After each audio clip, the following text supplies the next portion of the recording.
Hey, what's up, everybody? Hope you all have had a wonderful Thursday. We're back here on 57th Street and Madison Avenue.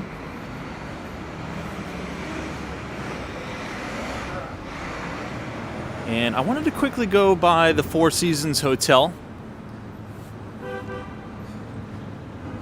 just to check it out. This is a pretty nice display too, right here. Hope everybody had a good Christmas. We'll get started here in a moment. Thanks so much for joining. Alan, Lena Sandoval, Doc 7, what's going on? Kevin, thanks so much for joining. I see Paul K. What's up, Paul? Thanks for joining. And here we are, right outside of the new Four Seasons Hotel. I should say newly opened Four Seasons. Charles Hong says, hey, Tom, from West Palm Beach, Florida. Wow, West Palm. Super jealous. Hopefully you're enjoying your time down there. So the hotel is now open now, and some of the lower units are now going to be condo sales. But as you can see here, probably not going to have the best views, being that you're in between Madison Avenue and Park. And you have one of the tallest buildings in the entire world, quite literally, right across the street from you. So we'll see. But it is good news that it is open once again. I see John, A Collector's Dream. John Sorley, good to see you. Thanks for joining. New England Crypto, cheers to you.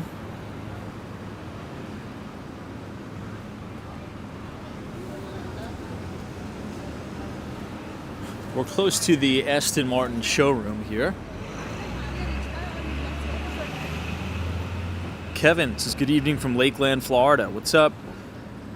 See John Sunderland, welcome.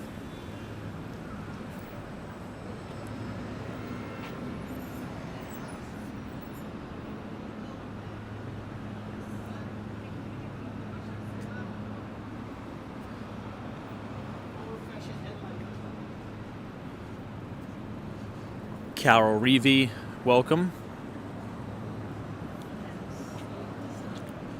Ooh, look at this color. Very unique.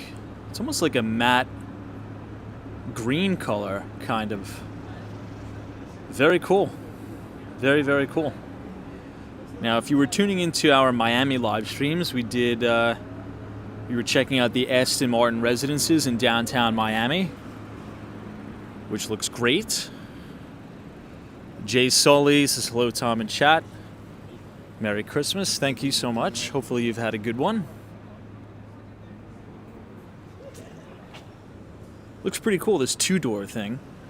Anyway, we will go ahead and get started here in a moment. We're now walking down Park Avenue. But as always, we'll go ahead and just do the quick audio and visual check. If you guys can hear us, and if we're streaming 1080p, just give a thumbs up in the chat, and we'll kick this off here in Midtown Manhattan. As always, on the corner of 57th Street, East 57th Street, and Park, maybe we'll walk through the Hell's Kitchen neighborhood in Manhattan today. Hey, Lizzie, happy birthday to you. Very cool. Very good to have a birthday the day after Christmas. Fantastic. Love that. Julian says, hey, Tom, loud and clear from Dublin, Ireland. Very cool. That would be maybe something for next year if I can make my way over to Ireland. Now, this building across the street is 425 Park. This is one of the newest Class A office towers in the city. and it's looking great. It's also the temporary headquarters of Citadel. Now, Citadel Securities, big market maker, big hedge fund. They're going to be building a super tall tower on Brickell, or just off of Brickell Avenue in Brickell, Miami. But they're also going to be building one here on Park Avenue too.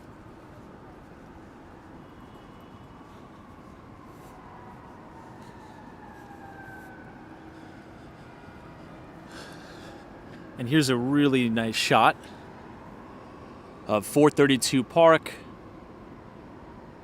and the newly opened Four Seasons Hotel. I think we'll go ahead and get started there, everybody. So good evening and welcome back to Walks on Wall Street. It is a beautiful Thursday night here in New York City. It is the day after Christmas, so hopefully everybody had a wonderful Christmas holiday. It is also Hanukkah, so happy Hanukkah to all of those who celebrate as well. Tonight we're just going to be kind of strolling around Midtown Manhattan. Hopefully tomorrow we'll be able to get down to Tribeca. I want to check out Chinatown, Little Italy kind of neighborhood. We haven't really been there in quite some time, so we'll check that out. Really kind of mute day for the markets. To be honest, not a lot of trading volume as one could imagine going into the weekend, but really going into the end of the year too. It's probably going to be pretty dead until then. We have New Year's Eve, what is it, next week on Tuesday? I think it falls on a Tuesday. New Year's Eve, and then the first of the year will be a Wednesday. So, I mean, you know, everything is pretty much closed for business until then, generally speaking. So it's going to be kind of a cool, easy ride until the end of the year, and then everybody will probably be back in, and we'll start to see some volumes picking up. Everybody will be back in from the holidays, and maybe we'll get to see a little bit more action. But this was I think a well-deserved break after a really incredible year, you know, not only in the markets, but it's just been a very good year overall. And I fully expect that 2025 will be even better than 2024. So let's say hello to everybody in the chat and let's get started. Right here on Madison Avenue, we're going to cross over towards 5th, check out the Trump Tower, and maybe we'll go to Hell's Kitchen. So I see Lee is here from Miami, Florida. What's up, Lee? Hopefully you're staying warm. Island Girl is here from the Bronx. Good to see you. Professor Dario from the one and only Argentina. That's another country that I'm extremely optimistic for looking out into 2025. You know, I think that's going to bring about major changes in the region. Not only from an economic standpoint, but obviously all major changes really start and stem from an economic standpoint. So as the economy does better, as you know, inflation comes down, we talked about that foreign investment. I think, you know, Argentina is doing well now on its own. Inflation is trending in the right direction. Economic growth is picking up. Part two, as we've discussed, in my view, is that outside investment, right? You know, foreigners are not going to feel comfortable putting money to work in a country where prices aren't stable, right? You kind of need price stability because price stability shows confidence, generally speaking, right? That's why you always have a large influx of investor capital in the United States. You know, a lot of foreign investors own a lot of U.S. stocks because we by far have the freest and fairest markets. The best regulation, you can kind of trust a lot of the financial reporting that comes out of the United States, and it is really the model book for the rest of the world. So as we have a capitalistic, you know, free market sweep in other countries around the world, that is definitely a positive. Philip is here, says good evening, Tom and chat. Thanks so much for joining us. Tap Out says, how do you feel about Tesla? I feel good about Tesla. I published a pretty conclusive bull thesis about 8 months ago now, back in April, saying that, I believe the stock is bottomed for Tesla. Tesla went through that brutal bear market, really not only in terms of the stock price, but in terms of gross margins on their vehicles, right? Margins got crushed, and now we're trending in the right direction yet again. This is the Trump Tower, everybody. This is the residential side. You can kind of see the bellman and the doormen moving around in there. So if you own a condo or you rent a unit, this is where you would enter. And then you have the 45 wine and whiskey bar at the Trump Tower as well. But usually what you see on the TV, if you've ever watched The Celebrity Apprentice and things like that, you would see the Fifth Avenue entrance, which is right here in between 56th Street and 57th Street on Fifth Avenue. And it's a pretty busy night. I would say there's more people out tonight in terms of tourists than there were last night. Again, this is looking northbound now. RJ is here from Colorado. Tatted T, welcome. Mike D says, God bless capitalism. Indeed, my friend. Looks like we got a Tesla Model Y trying to pull into the Trump Tower. Maybe next year 2025 will be the first year that I will get a Tesla. Who knows? Maybe I'll lease a Model Y or something like that. You never know.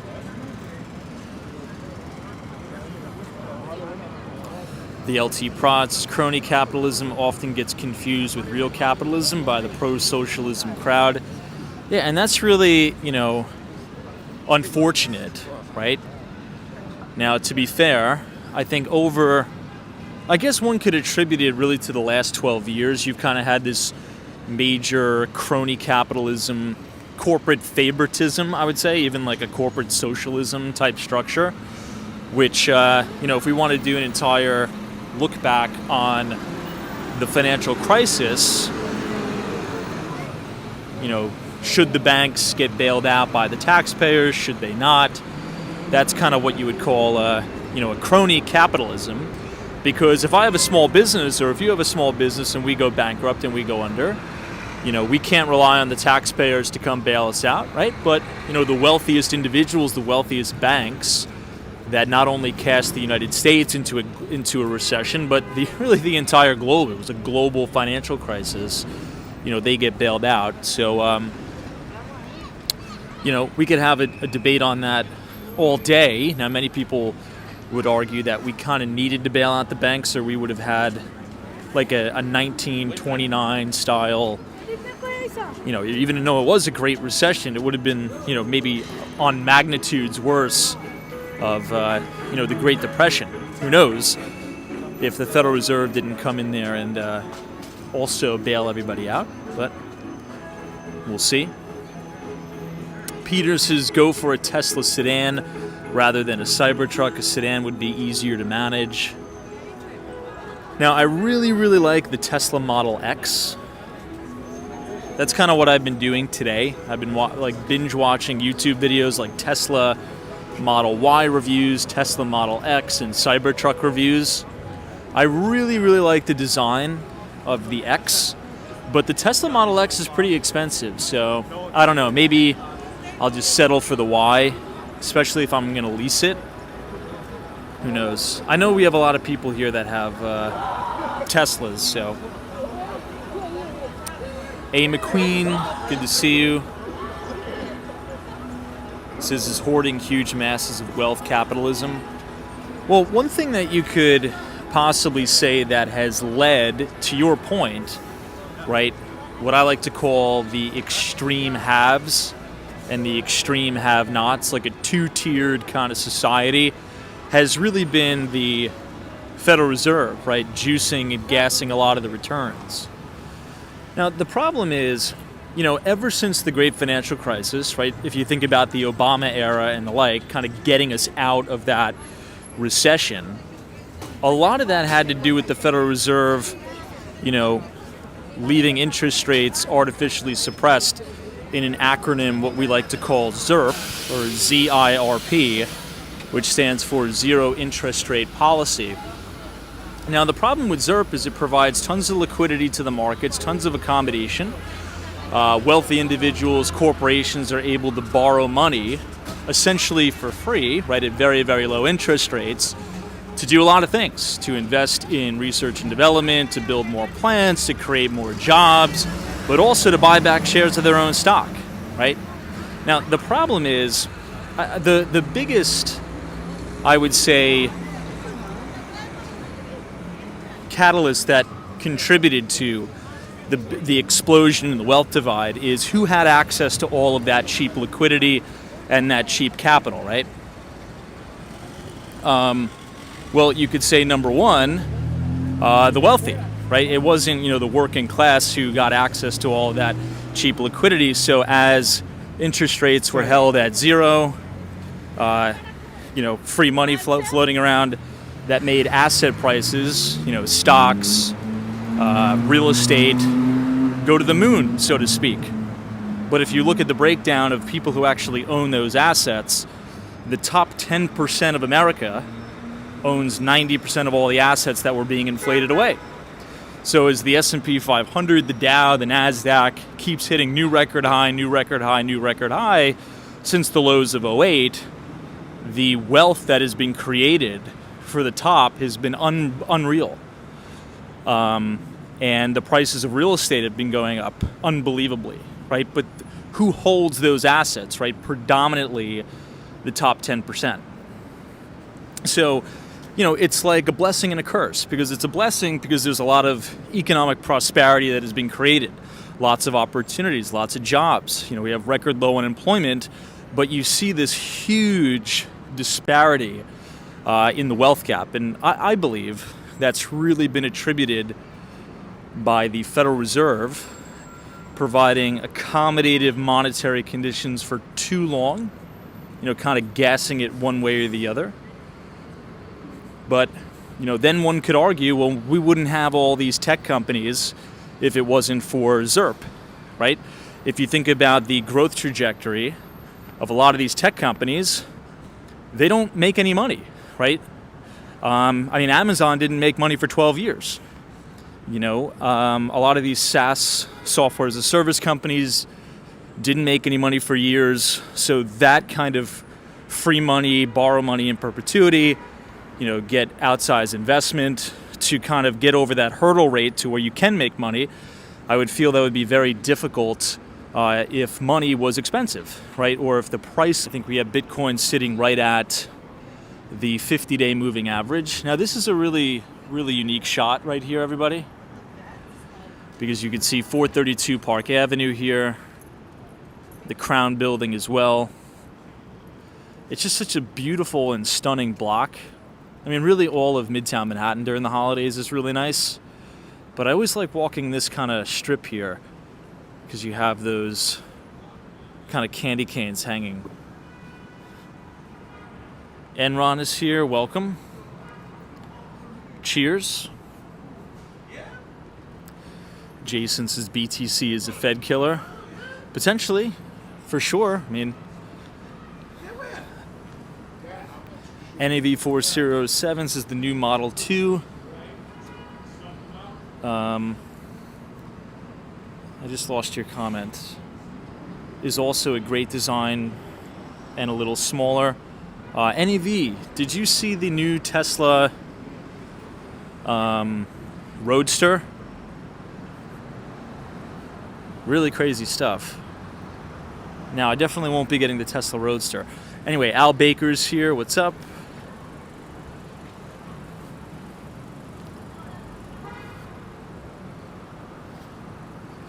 It's just a camera, says so.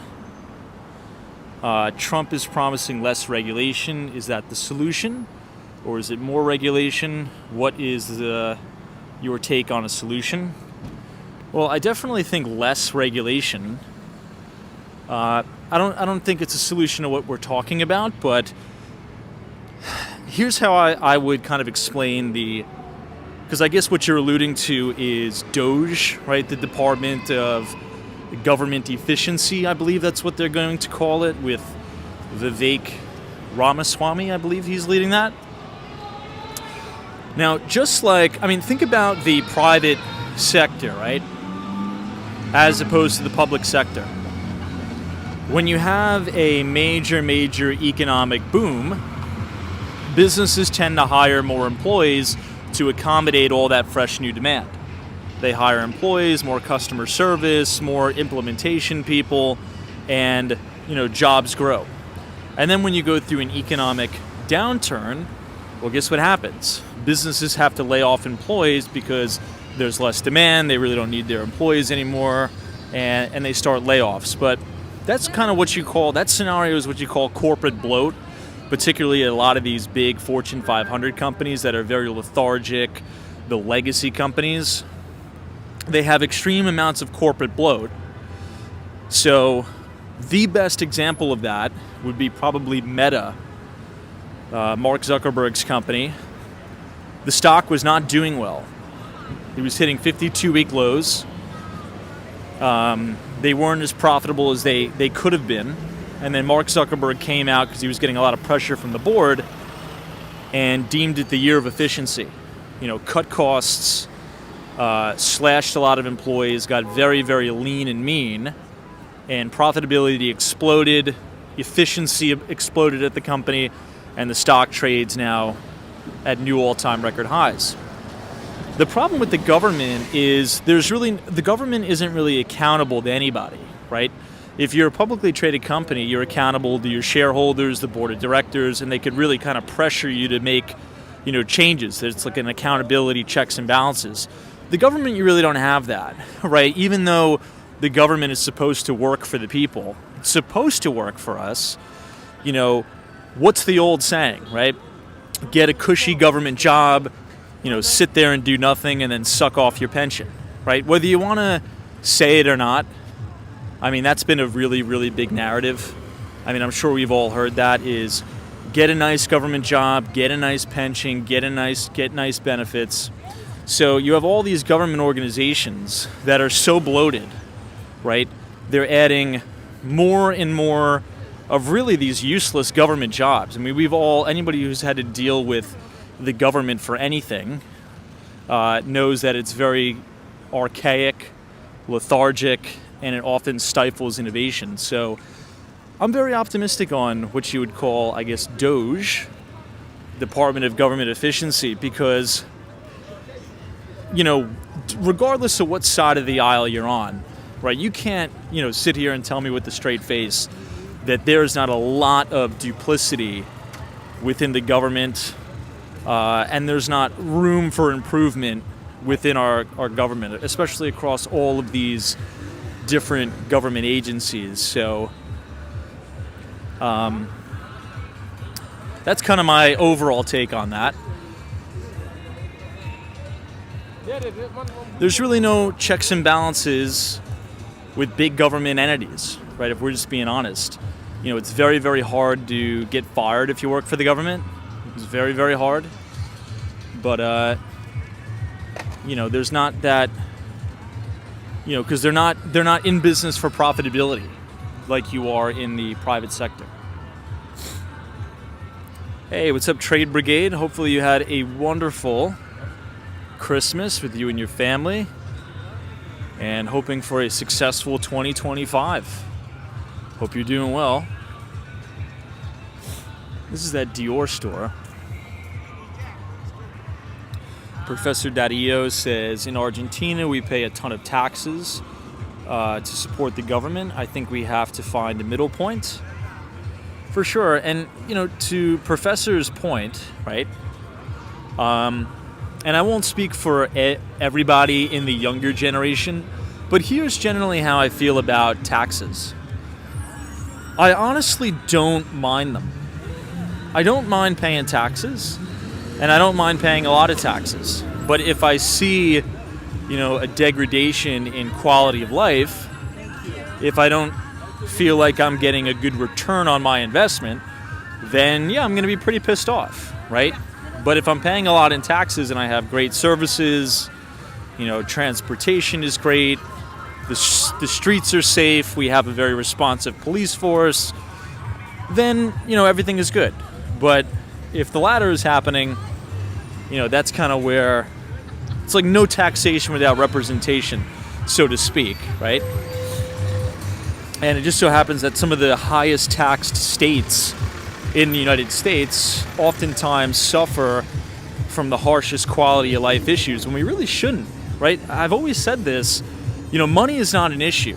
There is, in theory, unlimited money for these problems, but money does not solve problems. It's the stewardship of that money, right? I mean, you could literally write Gavin Newsom, the governor of California, a blank check, right? $10 trillion, $50 trillion you could throw at that homeless problem in California, and you could bet your ass that it's going to continue to get worse before it gets better, right? So money doesn't solve problems. And I know that's a cliche. It's really who is going to be the steward of that money. You need good stewardship to maximize that, because money can make problems a whole lot worse. Anyway, here we are at the Plaza Hotel. Cameron is here. Thank you so much for your generous $20 donation. This is Tom. I have been hearing a lot of plans of expansion of Lower Manhattan, southern Midtown Manhattan Island. I've been hearing a little bit of that, but I really, really doubt any of that will come to fruition, to be honest. But I know what you're talking about. They want to further extend the island of Manhattan over the water. I mean, it would be a cool concept, but here's kind of my take on that. That's probably going to cost billions and billions of dollars.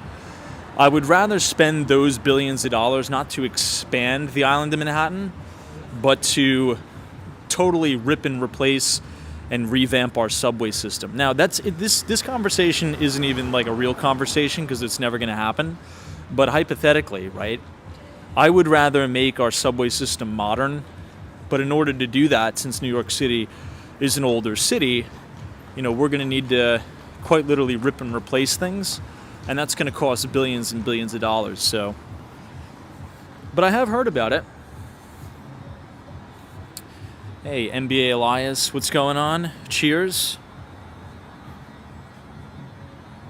Stephanie Stearns, 3T3 is here. Larry Adams is exactly, the stewardship is key.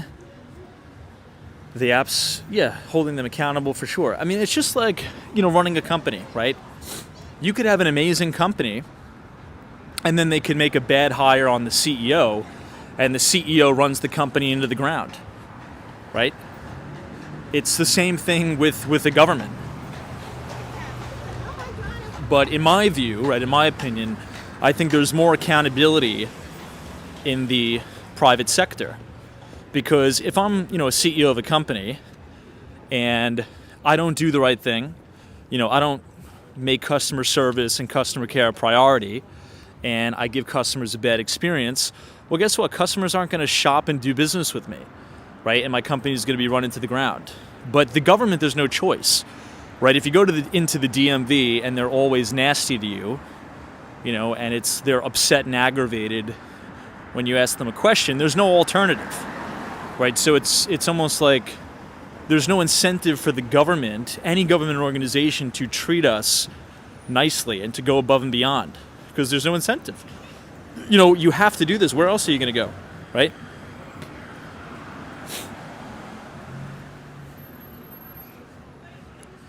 NBA Elias says New York City needs new underground pipes instead of a new landfill. But you are 100% correct. That island expansion will never happen. Well, I will say this. The water in New York City is very, very good. Like the drinking water here. And I think they do over 100 individual tests, or maybe even well over 100 individual tests for the water every single day. We get our water from upstate New York, I think near the Catskills, so at least that's one thing going for us. But, speaking of water, for some reason I was down like a YouTube rabbit hole. Oftentimes, many of us will go down these YouTube rabbit holes, and I was watching this kind of mini documentary series on Flint, Michigan. and how they have very, very high levels of lead and other toxins in the water. And oftentimes, they go into these people's homes, and if they turn on the faucet, the water is like all discolored, it's yellow. It's like really crazy. I can't remember the name of I'm trying to remember.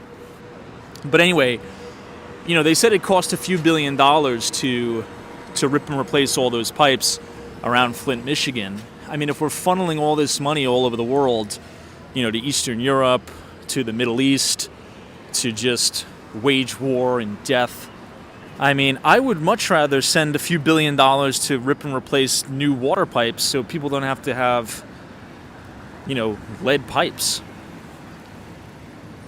So I don't know. I think it's just, there's a lot of corruption. There's even a lot of corruption in the U.S. government. So again, hopefully the Doge, Department of Government Efficiency, will at least help, it's all about the allocation of capital, right? Or what are we spending our money on? Are we spending our money to, make the average American's life better? Or are we, using it to, kind of wage war and things like that? I don't know. I was thinking about this too, but it's potentially a lot easier said than done, right? It's easy to kind of say, the military-industrial complex it's bad, it's terrible, but, I mean, unless you're in the military understanding, like, intelligence, I mean, maybe some of this stuff does need to be done to kind of put out fires across the world so we don't have those fires popping up here in the U.S. I don't know. It's interesting. The LT Prod says, I got a letter from my water department saying my service water line could be lead, and I am responsible for testing and possibly replacing it. Huh. Interesting.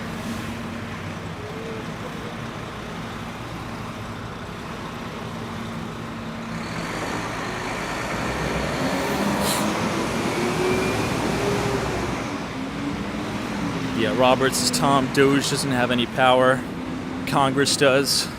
But I mean, maybe there's influence. I mean, another positive thing is with social media, I feel as if over just the last 10 years, both Democrats and Republicans are kind of sick and tired of Congress just wasting money on nonsense, right? Because before, they would have these bills, maybe they would write a few articles about it in the Wall Street Journal, the New York Times. Nobody really knows what's in it. But now, on Facebook, on Instagram, on X, all the nonsense that are in these bills is blasted out to everybody, and then there's so much backlash. So the corruption is really exposed now, which is good.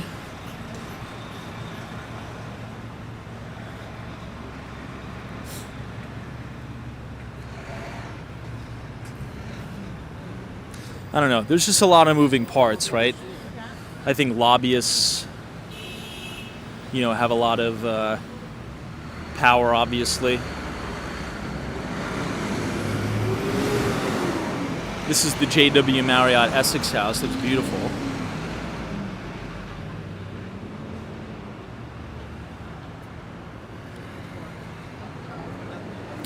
Yeah, that's a really good point by Trade Brigade. This is pretty incredible how that thing, the funding extension, got knocked down in size with the X platform.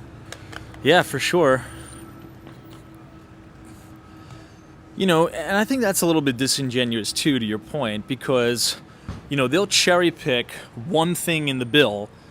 The bill will be totally filled with dog, expletive, right? And then they'll pick one thing, oh my gosh, Elon Musk hates kids with cancer. Because there was $100 million for kids with cancer, which is nothing, by the way, okay? $100 million is no money, by the way, on that scale, as it relates to what we funnel around for warheads to go, blow up, mud huts in the Middle East. $100 million is like a pocket change. It's like a pissant, so it's nothing. But yeah, it's like, you cherry pick one little thing, but then you throw all this nonsense in the bill. How come you don't have just standalone, bills for each concept? But again, that's how they blow through a lot of nonsense. That's how they pass through a lot of nonsense. It's a really good point. Larry Adams.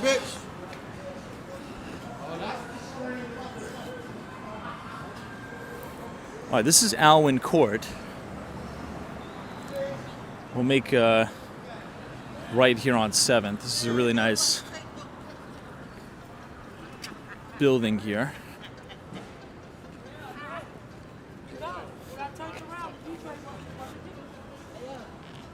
Man, really nice. That's YouTube, that's Instagram, yo. Facebook. Hey, yo, go follow me, yo, Mr. Best Dr. Pro. You know what I'm saying? Y'all follow me, taking your camera.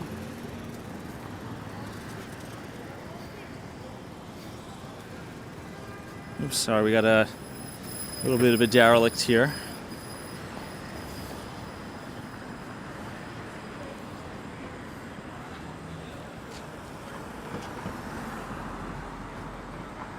Hey, what's up, JD?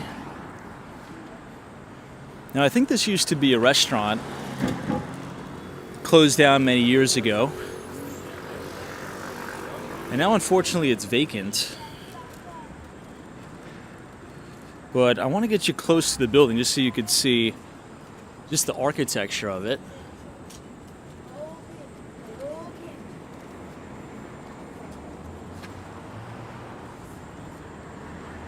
Pretty crazy, right?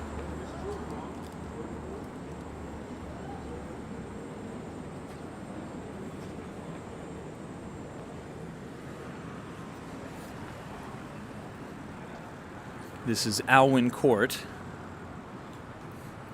180 West 58th Street.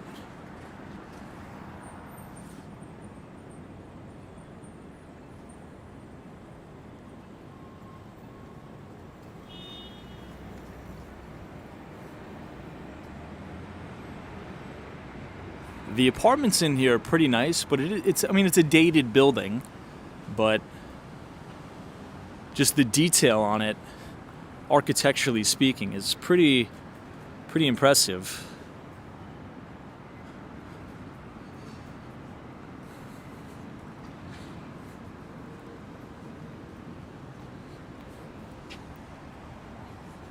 Built in 1907 and 1909.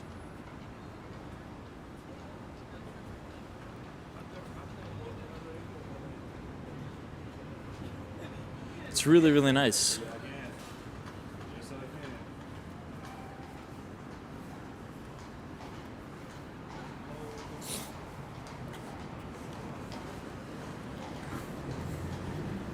You can see a little bit into the lobby of the building.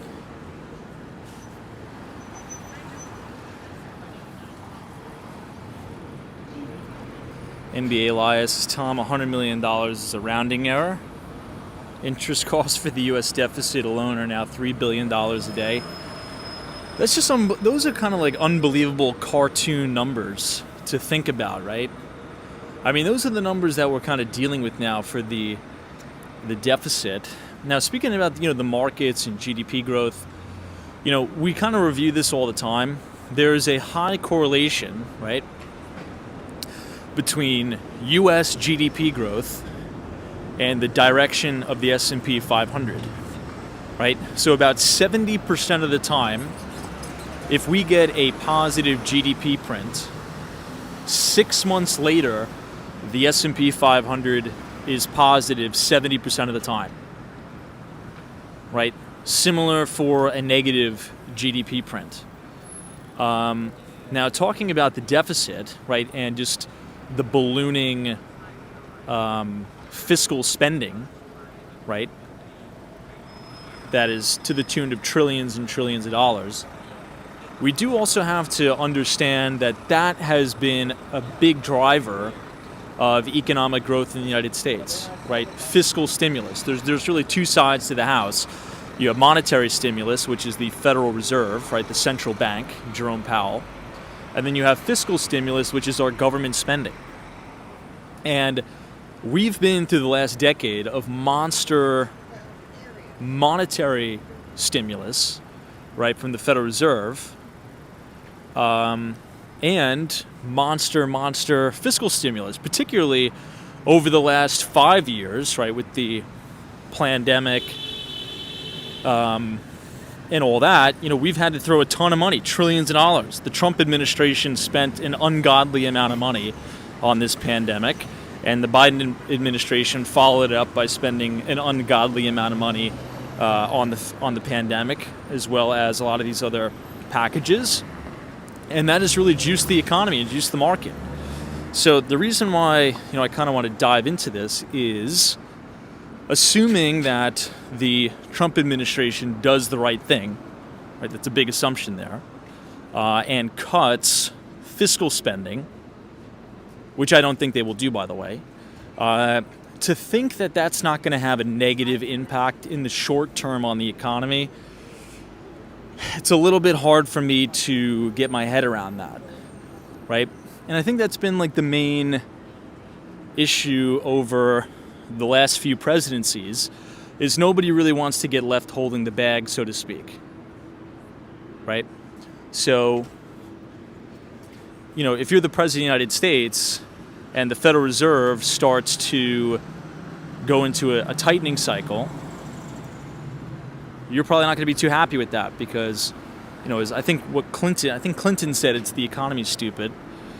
It's that's why I say, these politicians, if they want to do the right thing, they kind of need to reason with the American people and say, look, if we want to get our fiscal house in order, we may have to go through a short-term contraction in our economy to help balance the budget, trim some fat off of our national debt.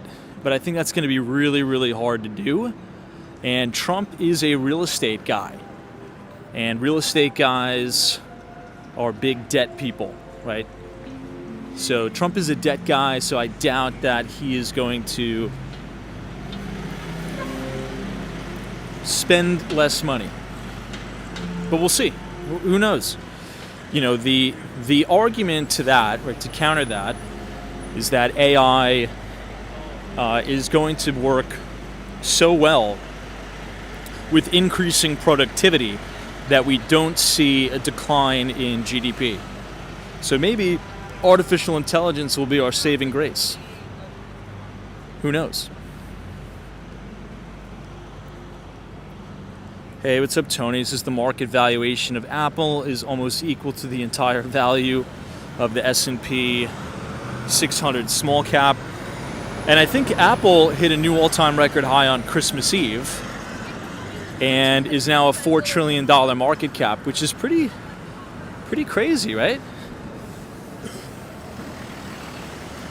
Now, one of the things we were talking about on Christmas Eve, kind of as Apple hit that new record high, $4 trillion market cap, in our lifetime, in my lifetime, many of you watching this broadcast, I think we're going to have our first $10 trillion company. I mean, it definitely is going to happen.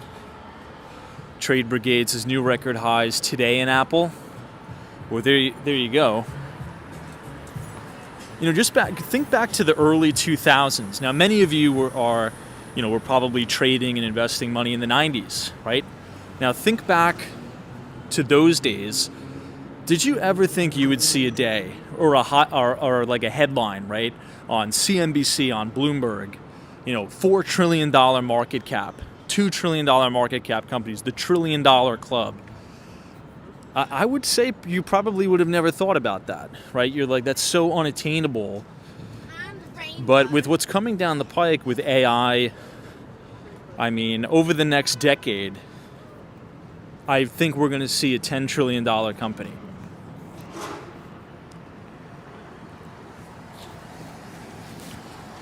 All right, now we're looking into Columbus Circle.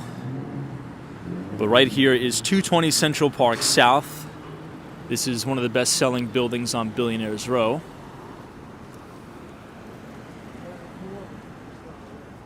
Amazing.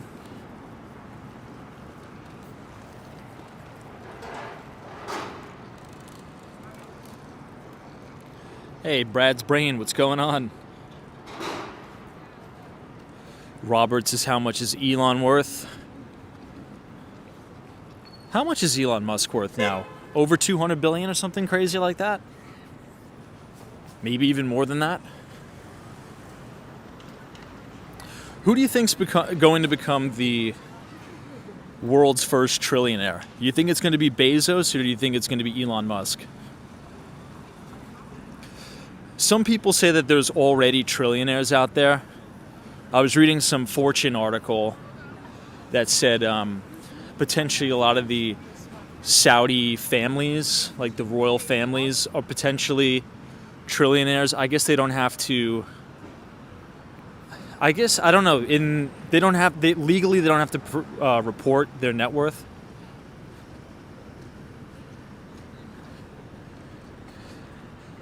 Roberts is Bezos.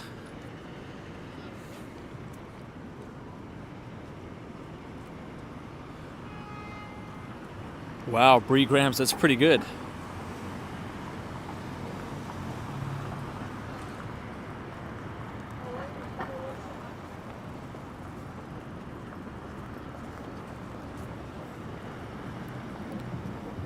Yeah, Brad, I saw that too. Thanks for tagging me into that. I'm going to have to do, I bookmarked it on my X. I'm going to have to do a little bit more research into that.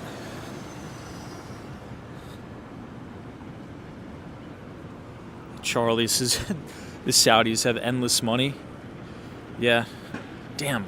450 billion for Elon. I think he'll definitely reach that $1 trillion level, particularly with Neuralink. I think now what would you say if you had to, this is just like a fun, pure guesstimation and valuation. Out of Neuralink, SpaceX, and Tesla, which company do you think has the most growth potential? I'm going to say Neuralink, to be honest.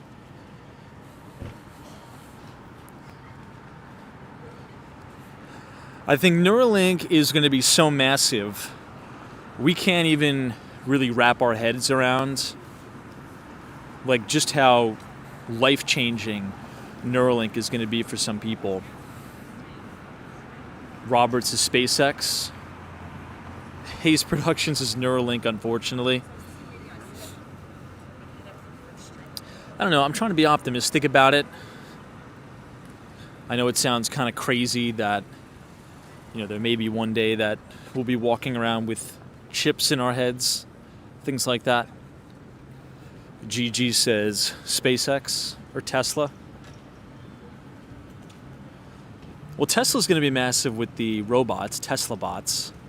This is the Deutsche Bank towers.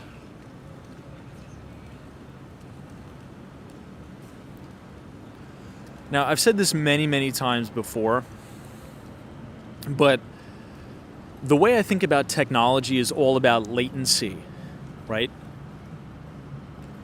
Now, if you think about the evolution of the internet, and really, I think a better example of this is actually through wireless technology. So if you think about a 3G network, when we could actually load a web page on our cell phones, to then 4G, that was a massive, massive jump. The jump between 3G and 4G. I mean, you could not do what we're doing right now on a 3G network on mobile. It's just not going to happen, right?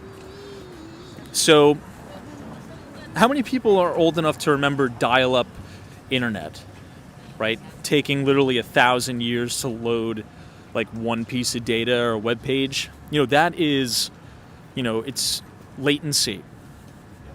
So now everything is pretty much instantaneous, to be quite honest. If we want to know something, we just go to ChatGPT, we type it in, or we ask Siri, But the next step that's even going to be lower latency is you're not even going to have to ask Siri. You're not going to have to ask ChatGPT. You're not going to have to ask Perplexity AI. It's going to be symbiotic. We're going to be one and the same with machine. If we have a microchip in our head, we're just going to be able to think about it and get the answer. We're going to be all-knowing. That's kind of the way I think about it. So back in the day before the internet, if many of you maybe went to college before the internet was a thing, well, you had to go to a place called the library and look things up in the encyclopedia and things like that, right? But then with the internet, you could get answers a lot faster. Then with 3G, 5G, you could get answers a lot faster. And now everything is instantaneous. What's going to be truly instantaneous is Neuralink.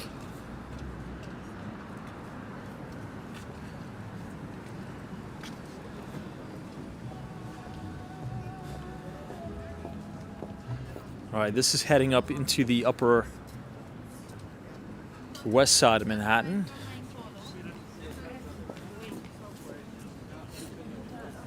Hey, hello mate 2008 says what's going on, Tom from Rochester, New York.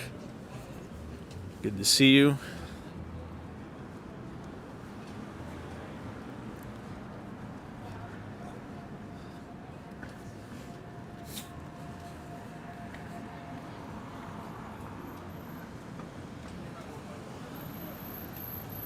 Trevor says, do we ever walk further into the Upper West Side?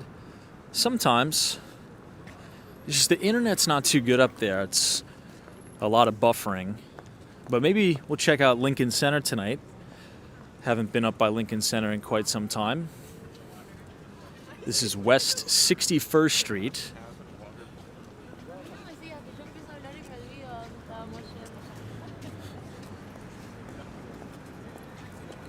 Witness protections is horrifying. I don't know. I mean, I think you have to have vision, right? You have to have vision. That's kind of the way I think about it. If you went back to let's just say you went back to 1955, right? So you know everything that you know now. You've experienced living in 2024. And then you could go all the way back to 1955 and tell one of your, relatives exactly everything how the future is like. They're going to be horrified. They're going to be like, what? You guys have drones flying around? You guys have electric vehicles? You guys have the internet? You guys have artificial intelligence, cloud computing. What is that? What is cloud computing? What is artificial intelligence? You have cell phones? What is a cell phone?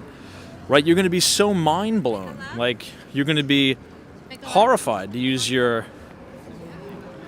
words, right? Think about the same concept. Someone 100 years in the future travels back in time to 2024 and explains exactly what 100 years from now is going to look like. Our heads are going to spin around. So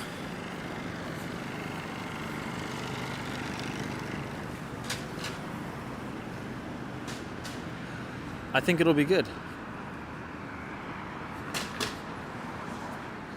It's always really been for the better, right?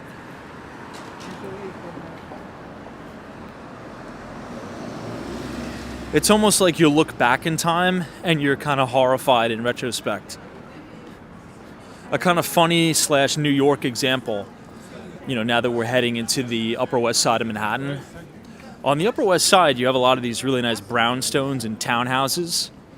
And I'm sure everybody, if maybe we'll see them tonight, you see these beautiful stoops up to these brownstones. And right now in 2024, those are the biggest selling points of those townhomes and brownstones. What has the biggest, most beautiful stoop? Now, back in the day, the only reason why they had those stoops, does anybody know why, actually, before I say it? As a little piece of, New York history here.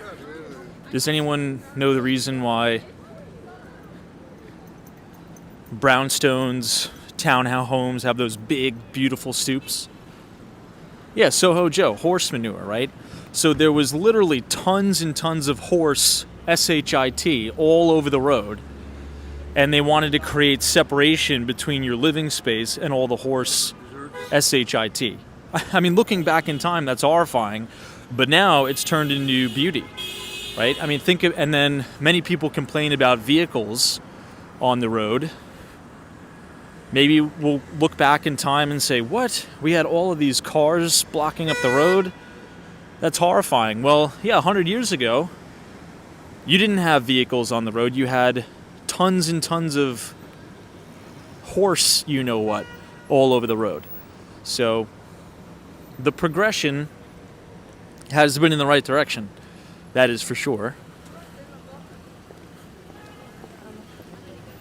Anyway, guys, this is Lincoln Center. Beautiful, beautiful Lincoln Center here. This is one of my favorite parts in New York City. If you guys are enjoying the live stream so far tonight, feel free to leave a like on the video and click the subscribe button if you're new. We do these streams almost every day, starting at 8:45. Bill Harrison is here. What's going on?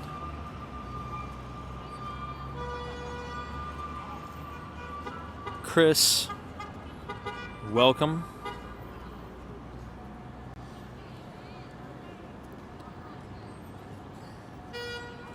Jax says, and now we have quantum computing. I don't think the quantum computing wave is going to be as big as a lot of people make it out to seem. And I think it's going to take a long time for that really to develop. It's almost like the early stages of AI when you think about the two types of artificial intelligence. You have narrow AI, and then you have general AI. Right? Narrow AI is feeding the algorithm massive amounts of data, hammering it on one specific task. Right? General AI, or general artificial intelligence, is like having an AI that is lifelike, that is human-like, that can make jokes, that's funny, that is like one with human. Quantum computing right now is just like that. Like many people say, oh, look at quantum computing. It's gonna, ruin the financial sector. It's gonna destroy Bitcoin. Number one, that's assuming if the computing is used in a nefarious way, right? Right now, the only one with any type of supercomputing expertise is Google, right? And I doubt they're going to allocate all their resources to taking down the world's financial system. That's number one. And number two, we are probably decades away from having the average human being have those capabilities, right? You'll have trillion-dollar companies like Alphabet that'll have those capabilities, but you're not going to have, people like me and you having those capabilities.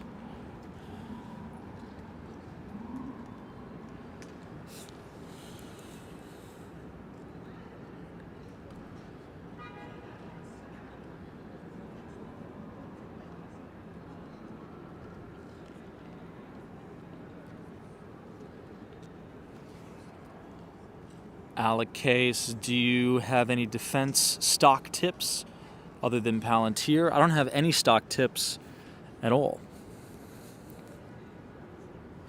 Trade Brigade's 30-year time horizon, potentially. It's not on our doorstep yet. And I think, to your point, I think you're going to have, like a lot of the quantum computing microcap stocks are performing really well. I think a lot of people are going to lose money in that, to be honest. I think you're going to have like a mini bubble, and most of those stocks will be down 80-90% in my view, I think. That price action kind of reminds me, I'm not sure if anybody here traded through the marijuana stock bubble. Like that was like a crazy bubble. like some of those stocks like Tilray and things like that, those junk stocks, micro cap, like teeny flea-sized companies. I really wouldn't get involved in any of those, to be honest. But that's just me. This is PJ Clark's and the Empire Hotel.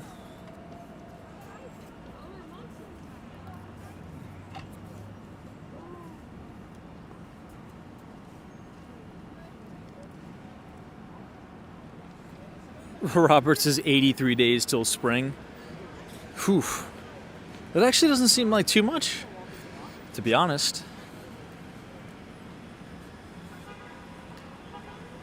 Matthews' pot is not legal in Georgia, so I can't talk about it.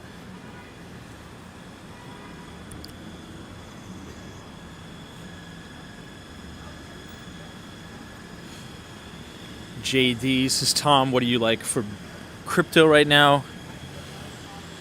Bitcoin. That's the only cryptocurrency I own.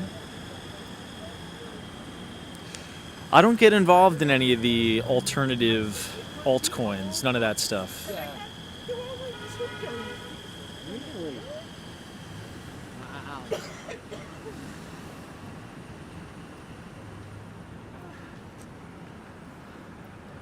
Someone says, I don't see any NYPD walking the beat. They're probably now all down, Fifth Avenue, Rockefeller Center, Times Square, because that's where a lot of the tourists are tonight. We're going to head that way now, but you're going to see a lot of that, tourist activities, so they're probably just allocating resources over there.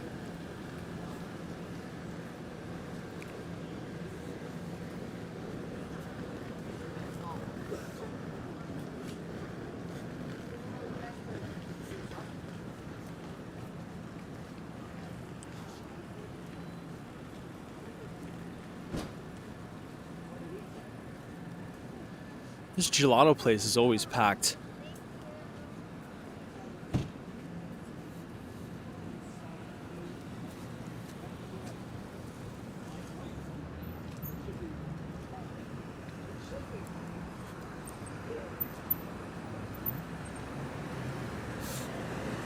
But that's the thing about, and it's very reminiscent in every major cycle, right?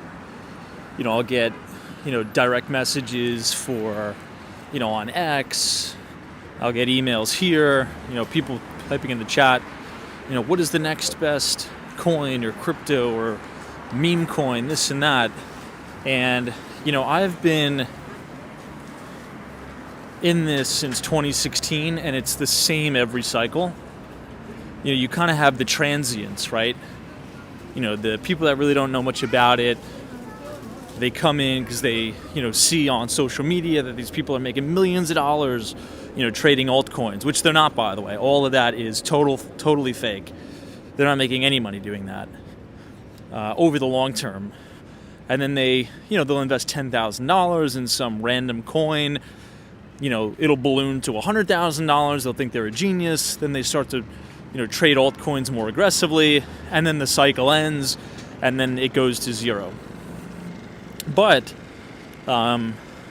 people also say, I'm just going to try to trade the meme coins just so I can accumulate more Bitcoin. But usually what happens, right, from my experience, is they'll kind of do that as a cover for like degenerate gambling, and then they'll end up with no Bitcoin. And then fast forward 10 years, Bitcoin's $100,000, and they have no Bitcoin, and they could have just held Bitcoin and had 1,000% return. But I mean, it's the same every cycle, and that's all like nonsense stuff. Like, I don't want to put money in meme shit, Hawk Tour or whatever. Just accumulate Bitcoin, the only unconfiscatable asset in the world, and chill, sit. It's like in a bull market, if you've read Reminiscences of a Stock Operator, the money is made in the sitting, not in my trading, right? So it's like, grab some bench. In a bull market, you really shouldn't be churning over your account, flipping in and out of things. You size into something with massive size and grab some bench. Sit down, don't touch it. As we're passing by Jean-Georges, which is a good steakhouse. I actually don't like this steakhouse, but I'm going to use it for this example. One of my buddies is a big chef in Manhattan who is actually now the private chef for D.E. Shaw, the quantitative hedge fund at the Hudson Yards. He does all of the culinary experience for D.E. Shaw. And my friend Anthony, he's like, look, if you want to cook a good steak, the best thing you could do is do nothing, right? If you want to cook a steak that sucks, you poke at it, you flip it over a million times, you cut into it to see if it's done. Let it chill. Put the steak on the grill, let it sit for 4 minutes, don't touch it, don't think about it, flip it over, let it cook for another 4 minutes, and don't touch it. Let it chill. But if you're poking at it and prodding at it, it's the same thing like cooking a Thanksgiving turkey. If you constantly open the oven, set it for the appropriate time and let it sit. And then you're going to have a thunderous meal. Kind of the same thing with your stocks. If you buy a stock, it's up 40%, you freak out and you sell it, right? But if your stock goes down 8%, you're like, oh, no, it'll come back. Then it goes down another 8%. You're like, I'm just going to hold it until it breaks even, then I promise I'm going to sell it. Then it goes down another 20%. Then you ride the stock down 80% and you never sell it. So it's kind of like the inverse psychology. You should feed your winners, right? If your stock is going up, you give it gas, right? Allocate more capital to that good idea because your idea is working. And the ideas that are not working, you got to cut them off. You got to blow it out, right? It's like gardening. If you have a beautiful, beautiful garden of flowers, if you see some weeds, you rip the weeds out of there. You don't want the weeds in there. But if you start to have beautiful flowers growing, you don't rip out the flowers and leave a garden of weeds. So blow out the stocks that are not performing and feed the ideas that are performing. Hey, Susanna Q4, what's up? Merry Christmas to you. Hopefully you've had a good holiday. Wishing you a good 2025. And that way of thinking not only applies to the investment business. Like if you're at work, right? Or in your personal life, and if you're doing an activity that's not working, well then you should probably cease doing that activity and then try something else and double down on what's working, right? If you're sick and the doctor prescribes you medicine and that medicine doesn't work, well, the doctor's not going to say, just keep taking the medicine. No, they change up your treatments. They cut that off, they figure out what works, and then they go hammer town on what works.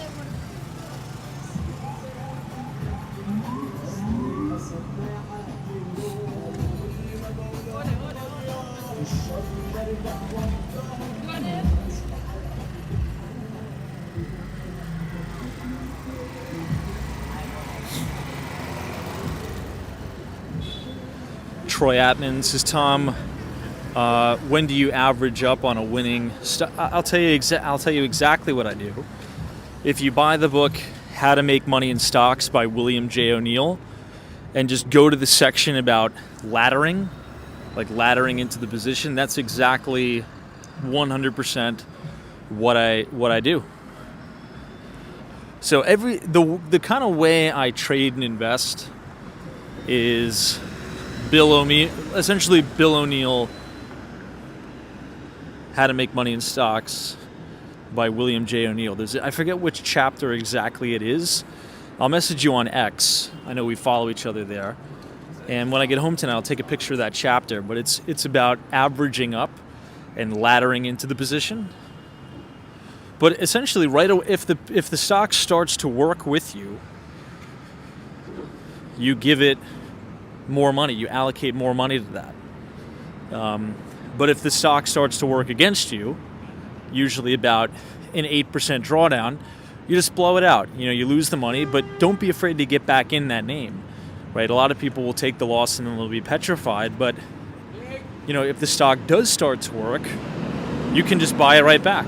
You can get right back in that name.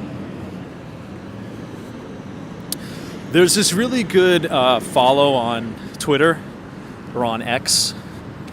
I think his username is called True Market Leader. So if you just type in True Market Leader on X, he has these amazing videos, which I don't even know where he gets them. I believe way back in the day, Bill O'Neill used to put out a video series of how he invests, and then very old school. I mean, this stuff looks probably from the 80s or the 90s, but he has really, really good old school O'Neill security videos with Bill on there. And I have a few bookmarked about laddering in to positions. Another good follow on the X platform is Mike Webster. He did a ton of work with Bill O'Neill, specifically doing case studies on position sizing. Webby, I believe, is his handle. He was one of the top portfolio managers at O'Neill Securities. Mike Webster. This is 220 Central Park South.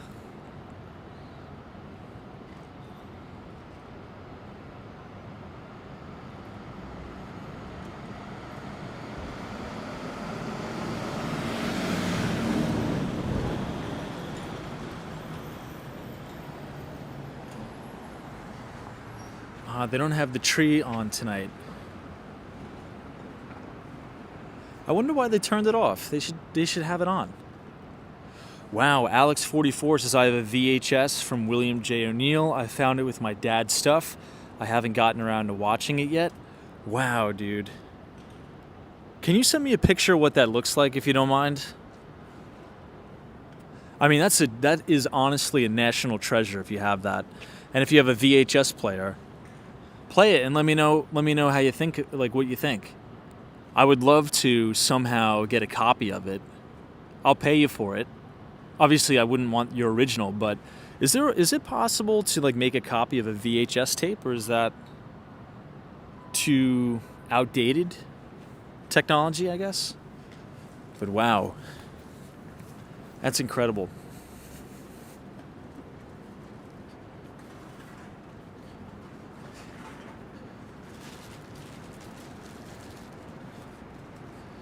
Brad's Brain says, yes, True Market Leader is awesome on Twitter.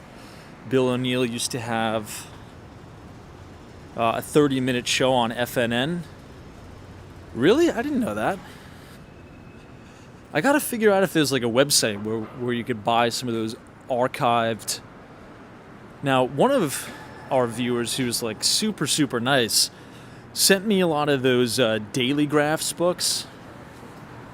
I guess back in the day, before MarketSmith or Wanda, and really even before a traditional Bloomberg terminal, they would send you on the weekends a massive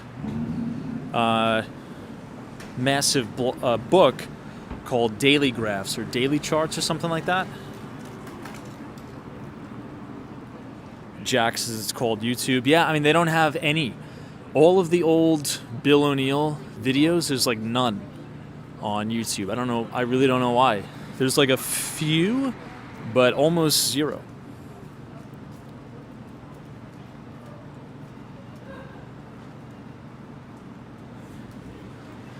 All right, let's start to head down now.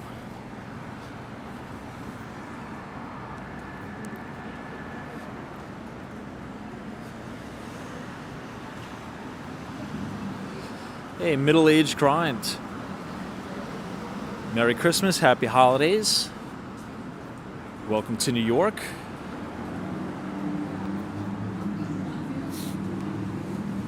Now, speaking of old archived stuff, you know what I was watching the other night on the train? Which is like one of my all-time favorites. I was watching the Dean Martin and Frank Sinatra Christmas specials. What was that? That was in like the 70s, I think? Maybe the late 70s? I'm not too sure the exact date, but it was the Dean Martin, Frank Sinatra specials, Christmas special. Now that's real entertainment. They have all of the archives on YouTube. It's good stuff. Anyway.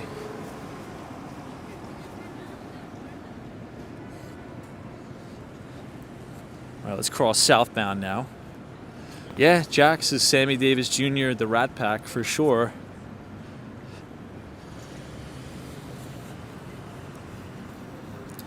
Peters is Dean Martin was in the late 60s.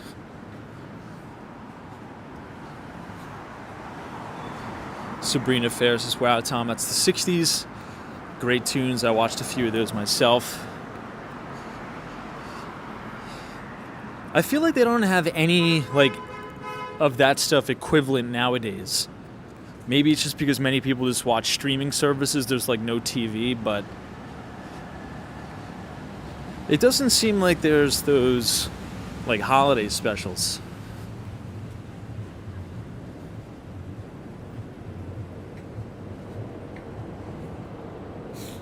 John O'Shea says several copies of O'Neill VHS available on eBay and inexpensive. I'll have to check it out.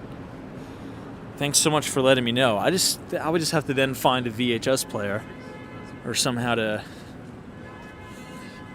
maybe use it VHS and then somehow export that to maybe MP3 and just listen to it as like a podcast on my phone.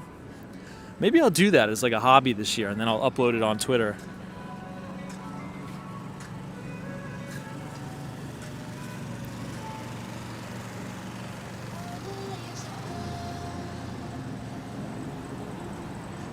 There's a really cool pizza spot that opened in Rockefeller Center, and they made the interior to look like an old school pizza shop with those huge box TVs. What are they called? The tube TVs or something? With like the VHS player in the TV. It looks like a pizza shop out of the 70s and 80s. It's very, very cool. And it's right in Rockefeller Center.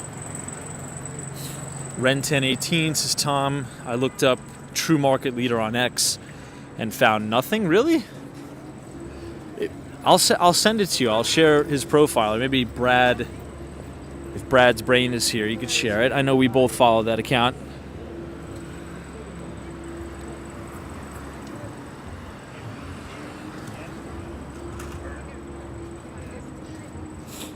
Yeah, Robert, Tony Bennett is great. Tony Bennett is really good.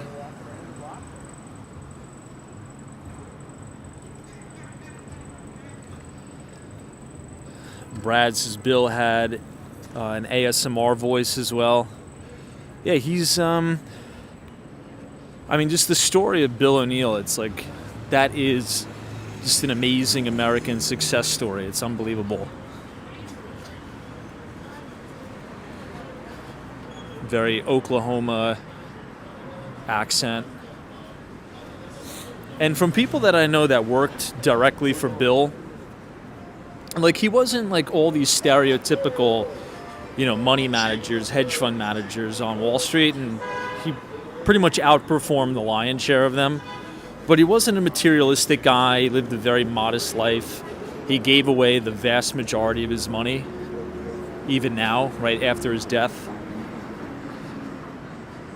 And I feel as if like those type of traders almost trade better because the money doesn't really matter to them in a way. I mean, the money definitely matters, right? But when you're in a position, right, and let's say you know you've made a life-changing gain or something like that. Oh, look at this Cybertruck. It's like a camo Cybertruck.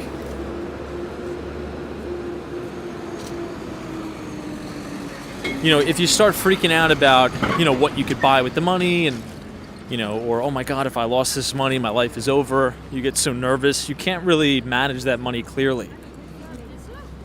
If that makes sense.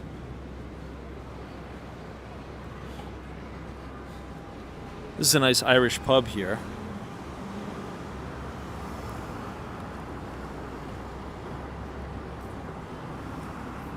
No way, Jonathan from Florida. That's crazy.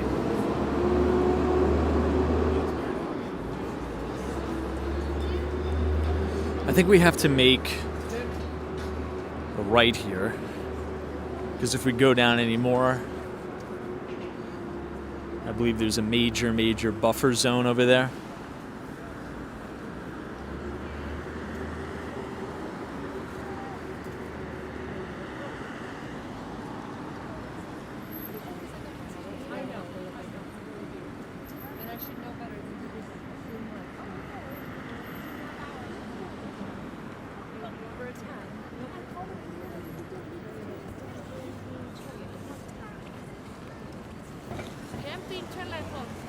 Hey, Madison 32, what's up? Oh, Joe C says, hey Tom, let's go to Times Square. They put up the stage. Yeah, let's check that out. I didn't know that. Thanks for letting me know. Yeah, let's do that now, actually. Let's go to Times Square and we'll check out the stage that they set up for the New Year's Eve. I missed the numerals this year, which kind of sucks. But it is what it is. I wanted to take you guys to see that the other day, the 2025 numerals in Times Square, but we missed it by one day.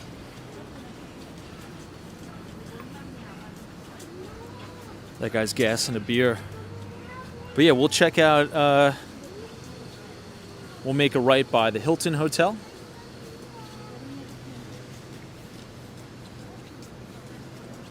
And we will see what New Year's Eve situation is going to look like from Times Square.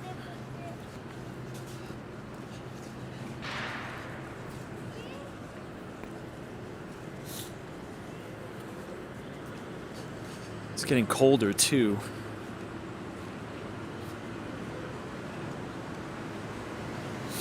Maybe we'll take this detour through 6th and a Half Avenue.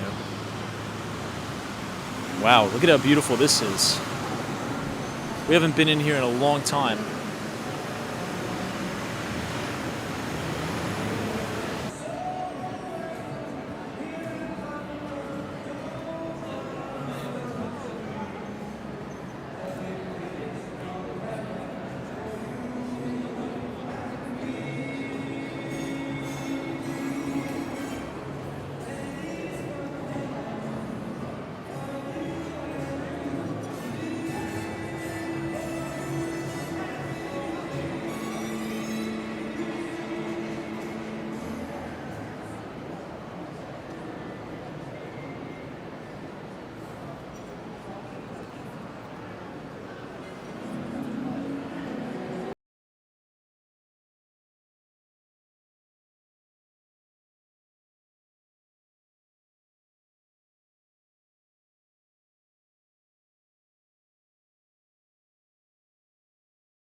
We'll let this guy go first.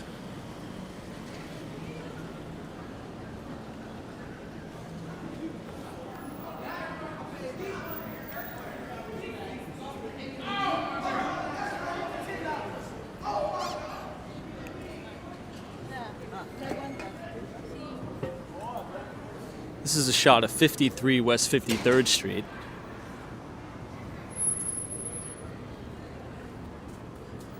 And it looks like a lot of people are home. That's a nice corner unit right there. To the right, they probably have really, really nice water views overlooking the Hudson River.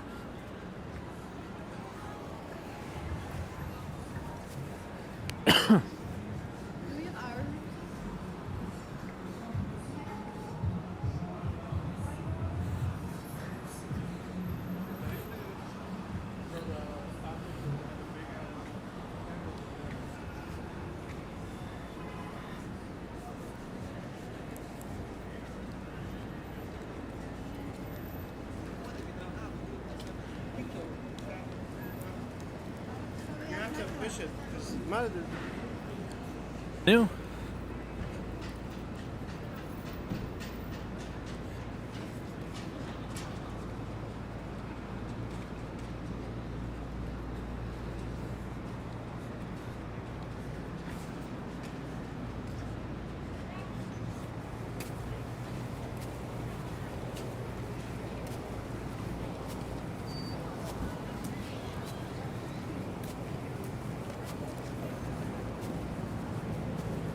We're probably going to be buffering a lot in Midtown.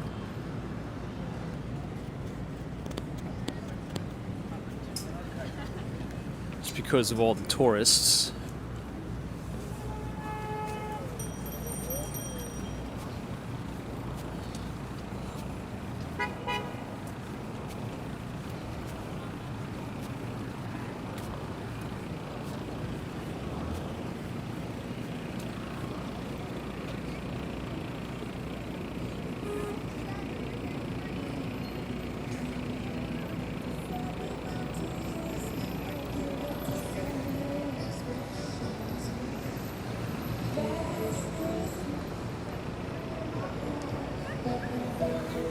I think we should be good now.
I think we'll have to maybe try to cross over because I think it's just going to be way too busy over here.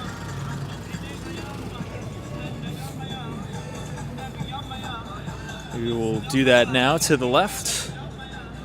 Hey, Latha, good to see you.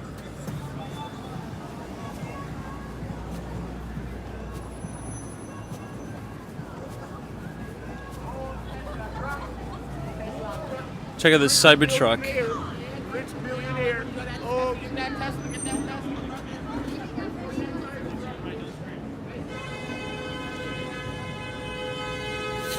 Really nice Cybertruck.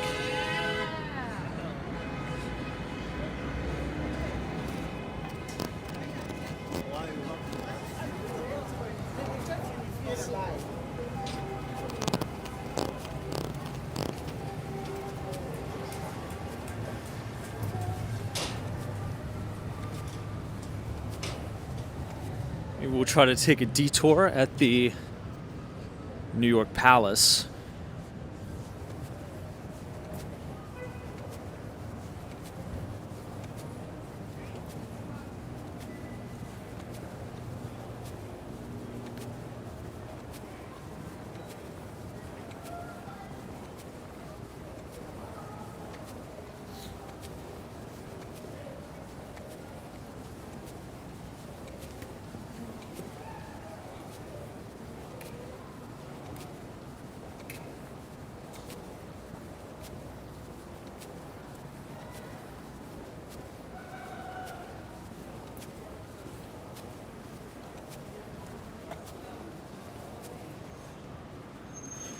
You think so, Daniel? You think the Ford Expedition looks better?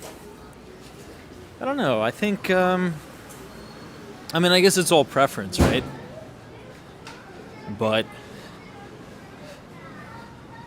I'm feeling the Cybertruck.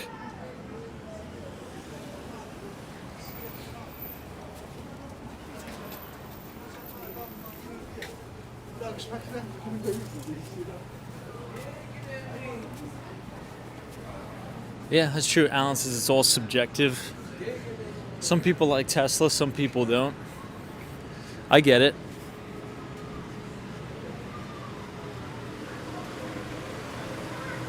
Now, somebody asked a good question the other day.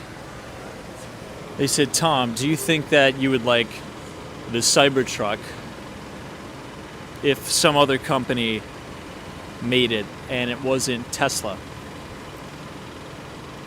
I don't think there's any way to know, but I definitely do have a bias because it is Elon Musk and Tesla. Totally, for sure. I mean, I'd be lying if I saying otherwise.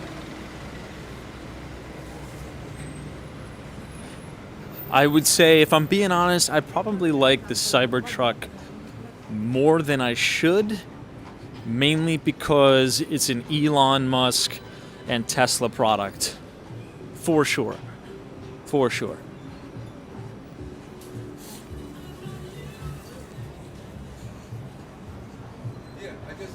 Definitely pulls on the dopamine.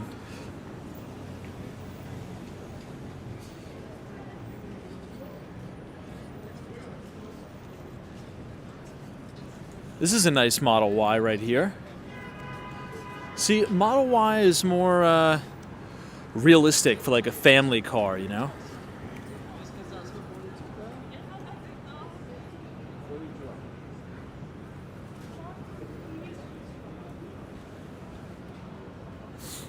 Someone says, how do I feel about Elon Musk? Feelings are strong, definitely have the strong feels, for sure, for sure.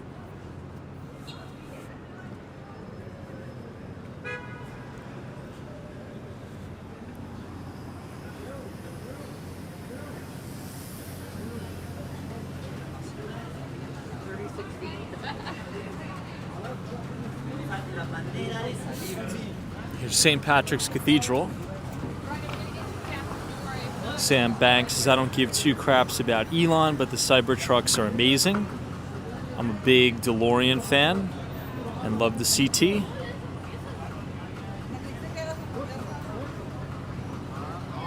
Yeah, it just depends.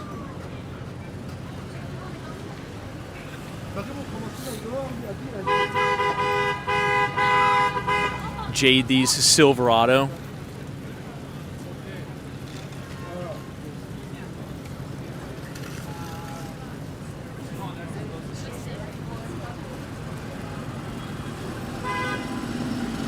Definitely have a lot of people on Fifth Avenue with the road rage tonight.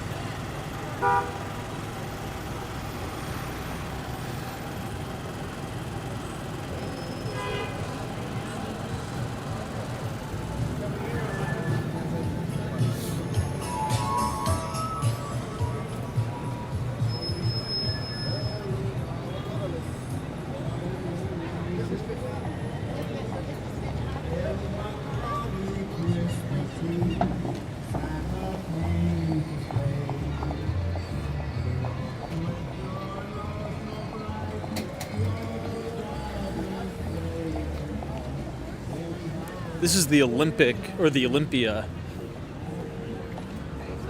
or Olympic Tower, excuse me.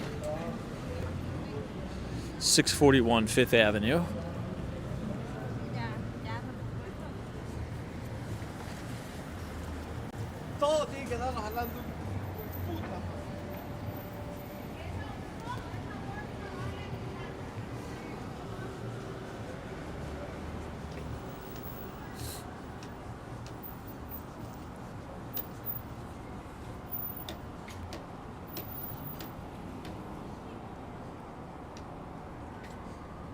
This is a nice public atrium. I sometimes eat at the coffee shop in there. It's called Irving Farm.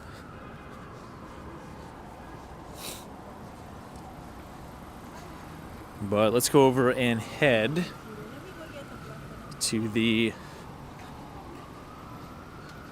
New York Palace.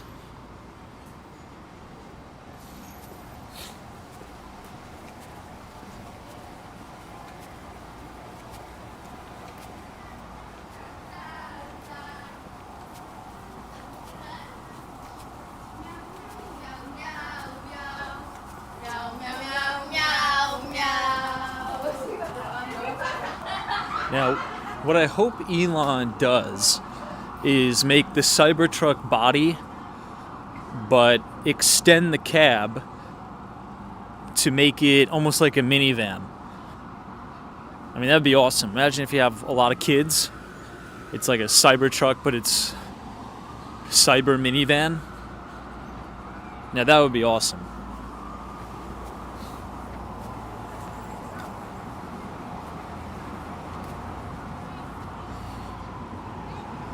Raphael says Elon has tons of flaws. With that said, he's the most important man alive on Earth today. Everyone's got flaws. I've got flaws.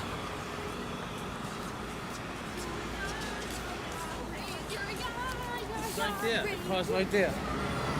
Look, if you get at any level of fame or success, particularly at Elon Musk's level, you're gonna have, hit pieces, haters. It is what it is.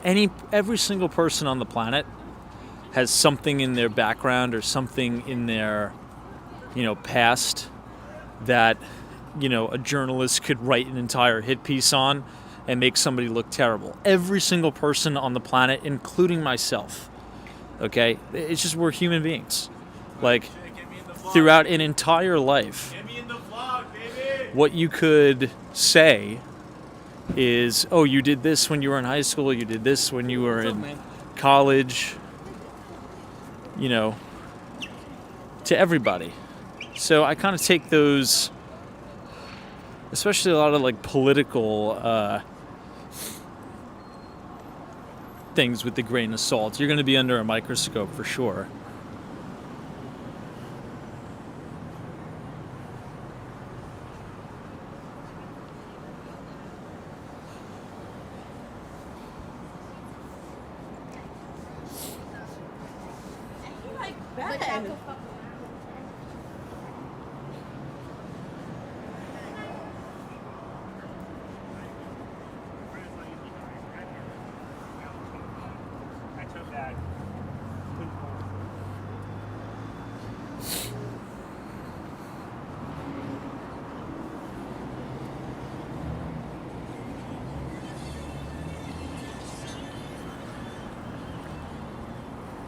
So here we are at 270 Park Avenue. This is going to be the new JP Morgan Chase office tower.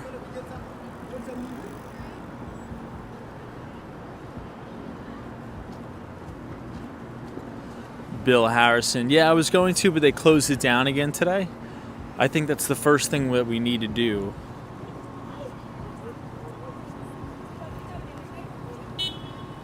Hey, Vladimir says, good evening, Tom. Could you please publish your favorite reads for 2025 in the next newsletter? Yes, I absolutely will. Hopefully you're doing well. Yeah, I'll publish that. We're going to send it out next week.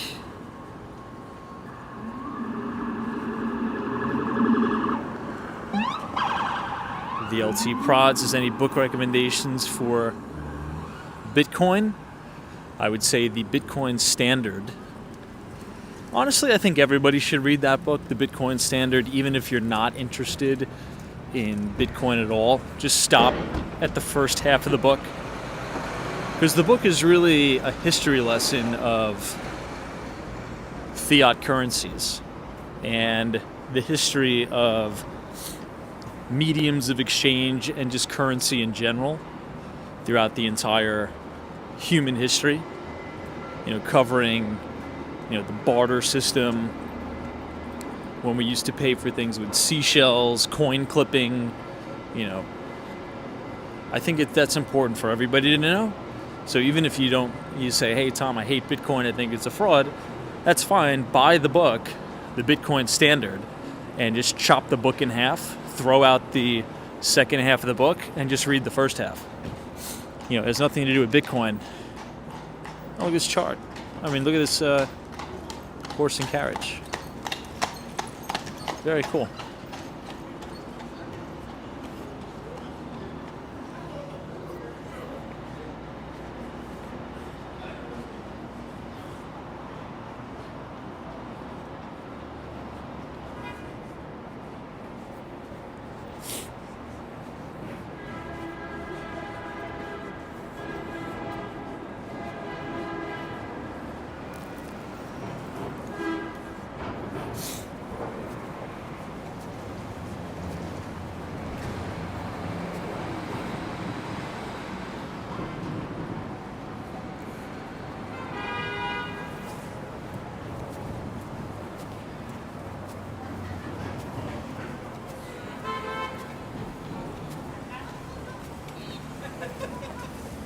Someone says, how does Bitcoin mining work?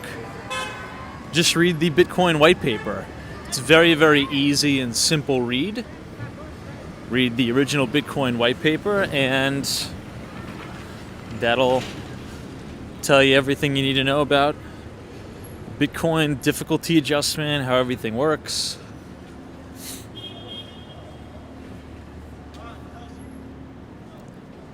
If you just Google Bitcoin white paper, that's the original Satoshi white paper.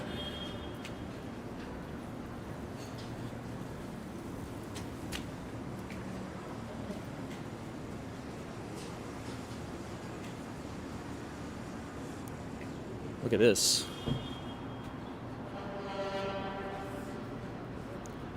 Very cool view of One Vanderbilt. Look at how futuristic these bank branches are nowadays. It's almost like an airport terminal, doesn't it? Especially this one. Look at that.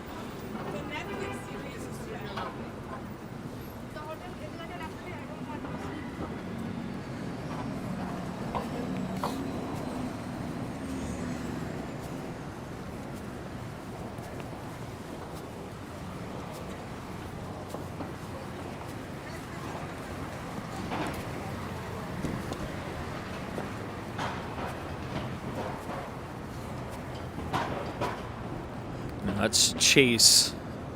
Capital One is doing pretty good with the retail banking too. They have those, what's it called? Capital One cafes, like coffee shops in there.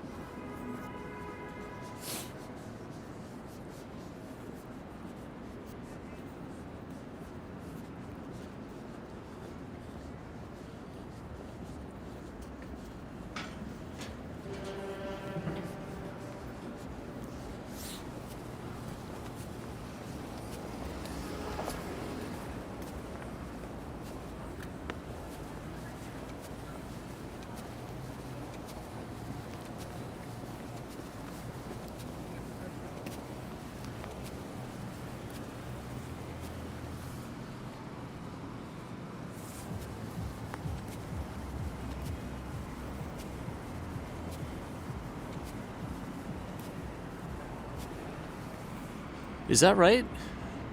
I didn't know that. Trade Brigades is half-price drinks for cardholders. That's a really good kind of promotion. That's actually pretty cool.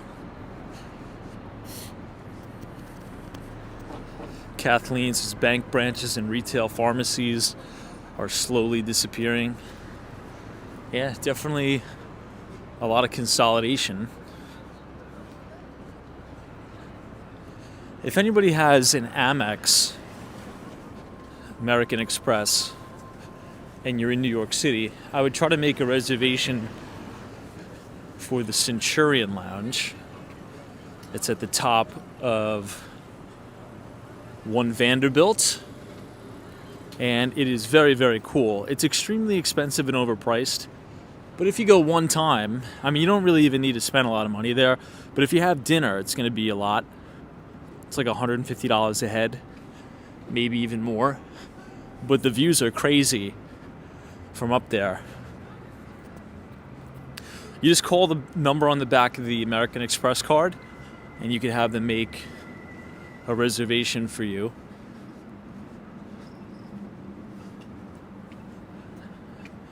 This is a really nice shot of the Chrysler.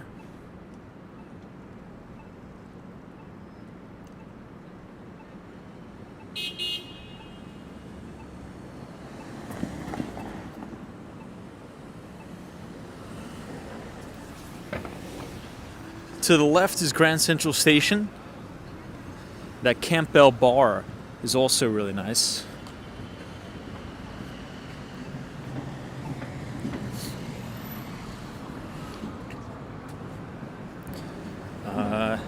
Bryant's is how are the weed laws in New York City.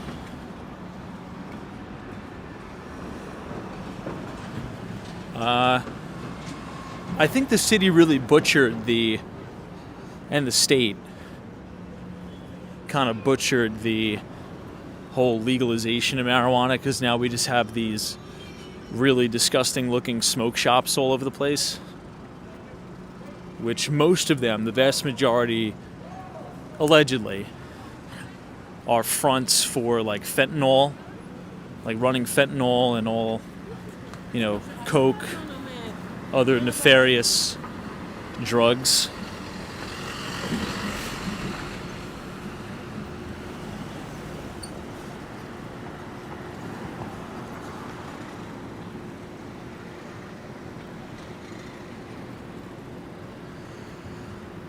Leslie says, do you have to be a platinum member to get in? I don't think so. I'm not too sure. I want to say no. I don't think you do. I think it's just you need to be a customer of American Express. But I'll have to Google that.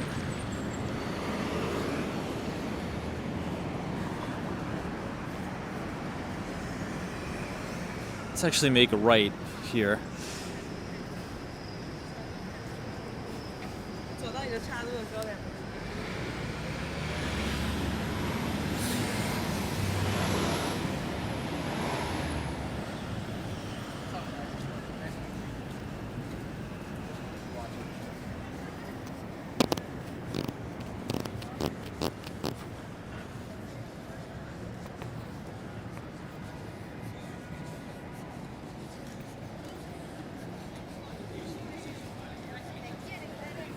Peter says to use the Centurion Lounge, you need to have the Platinum or the Centurion card.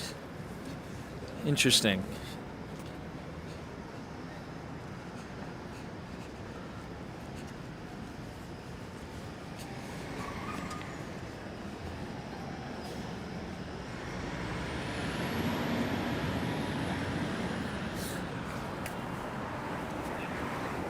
Speaking of those cannabis places,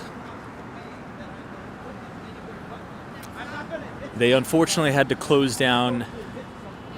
I always forget the name of this place, but it's a very, very famous Nat Sherman, I think it was called, like cigar place. It closed down, and now one of these kind of cringy cannabis dispensaries, smoke shops, are going to take its place.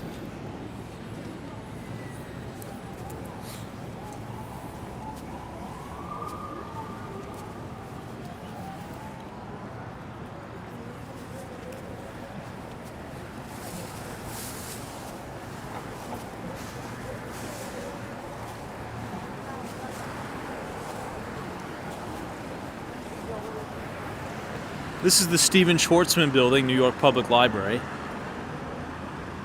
And you can see a little bit of the spire of the Empire State Building.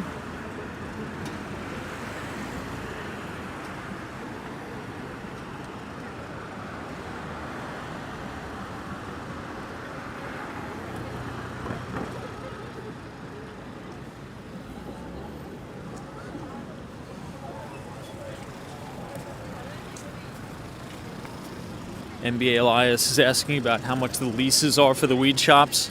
Well, the problem is a lot of the landlords are getting desperate, so they just take the smoke shops because they don't want to have vacancy. And oftentimes these smoke shops know that nobody wants them as a tenant, so they'll offer over asking on the lease. That's what happened to us in our building on 23rd Street. Gramercy North. We've had like 1.5 over asking on the lease from multiple smoke shops, and we've just turned it down because we would never, ever, ever sell out our building, condos in it. That's number one. And number two, it would destroy the valuations of the people that we already sold to. But now that we've totally sold out, it's kind of, we'll see what happens. This is the Bryant Park Winter Village here.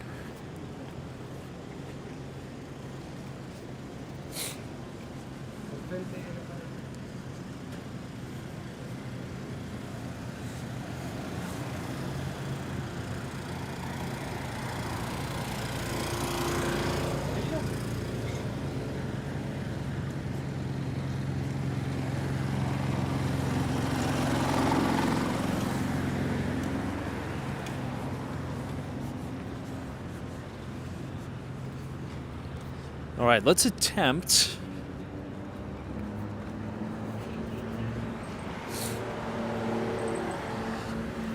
to check out the stage for the New Year's Eve. Trade Brigade says you have a rough estimate of what percent it might erode values. Well, I can tell you we probably would not have sold the remaining 3 units in the building if there was a smoke shop there. It's a big quality of life issue, and I kind of have to tread carefully here just because there's very aggressive laws in New York City about what you can and can't say about certain things. But let's just say this. The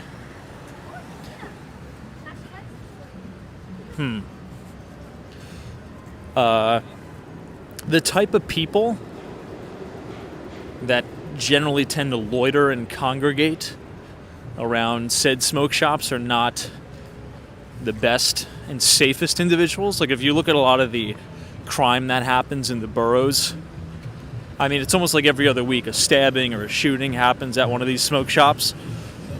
So people see that, and if you're trying to sell, a $2.5 million condo, they're going to be like, well, I'll just go buy in a building that is not next to a smoke shop. As a salesperson, we're not allowed to kind of comment or really say anything about quality of the neighborhood, which is crazy, but it is the truth. Like, that's a New York City thing. We're not even allowed to say, hey, this neighborhood is dangerous, this crime happened. We're not even allowed to talk about it, which is just insane. Because with me, it's like, look, if somebody hires me as their broker to help them find a piece of property, like, what's the number one most important thing that most people worry about? Especially if they have kids. They want to live in a neighborhood that's safe, that has a good school, but we're not even allowed to talk about any of that, which is wild.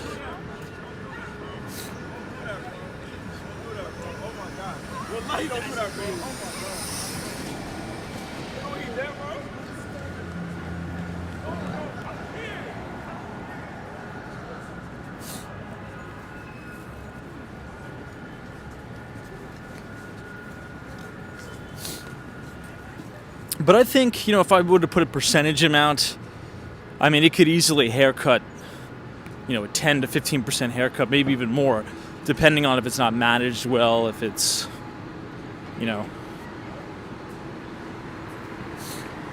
it's all about the aesthetics. It's kind of like in the suburbs. If you drive by a house that's for sale and the grass is all overgrown, there's garbage all on the lawn, that house is not going to move. Like the landscaping and the outer facade is so much more important than people would ever think. It's wild.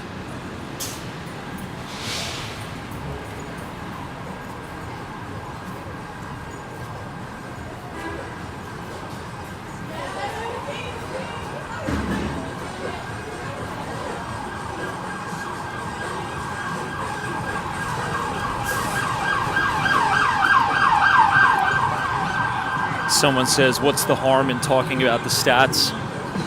The harm is that it's illegal.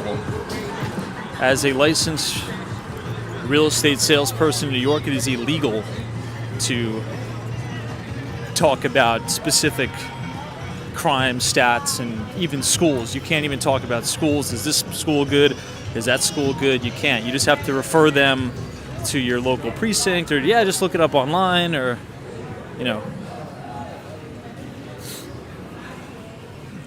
New York is a very funny state.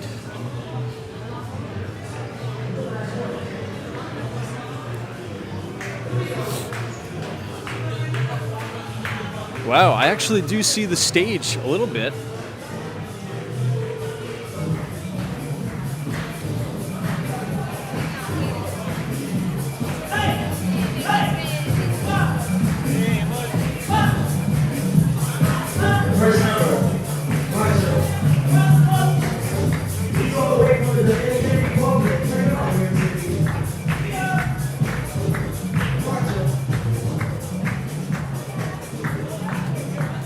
Hey, what's up, Tammy? Welcome. We have now made it to Times Square in New York. Let's see if they have anything set up for the New Year's Eve celebration. I thought that was the stage back there, but I actually don't think it is. Malibu Rocky Oaks. Good to see you. Merry Christmas, Happy Holidays. Now guys, this building right here that we're looking at, let me try to get the brightness in focus. This is One Times Square. This is where I'm going to be dropping the ball. It's right next to the NASDAQ. NASDAQ right here.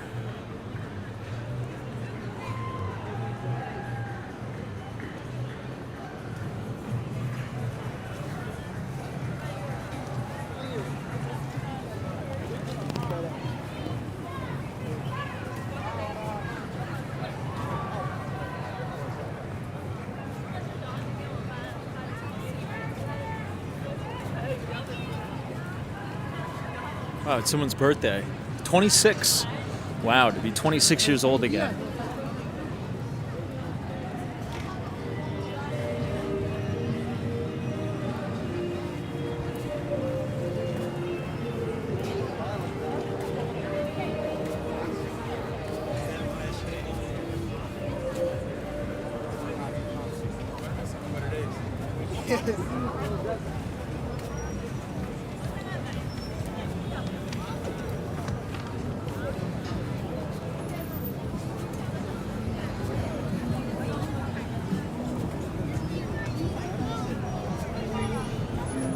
I forget who it was that said they're setting up the stage here.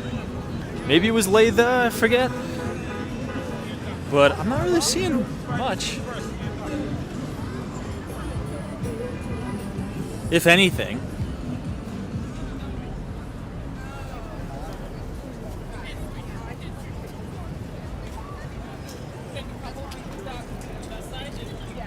Here we go. Look at this Tesla taxi. Very cool.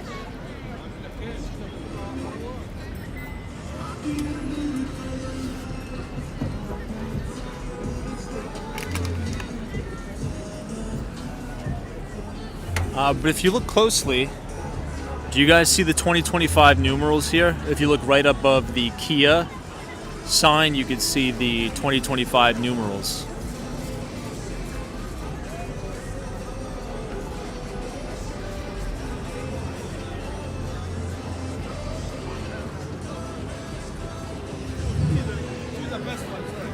Pretty cool. Pretty cool stuff, guys.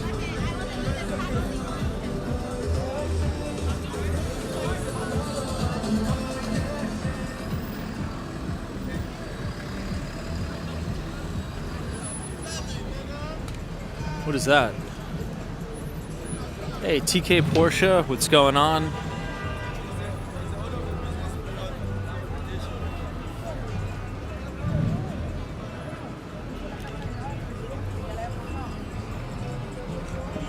Oops, guys, I gotta run. My phone's gonna die and I need my phone. But it is the 2-hour mark, so if you guys enjoyed the stream, feel free to leave a like on the video, subscribe if you're new, and we'll see you all right back here tomorrow at 8:45. So thanks so much, take care, God bless, have a Merry Christmas, Happy New Year, we'll see you tomorrow at 8:45. Thanks everybody, take care.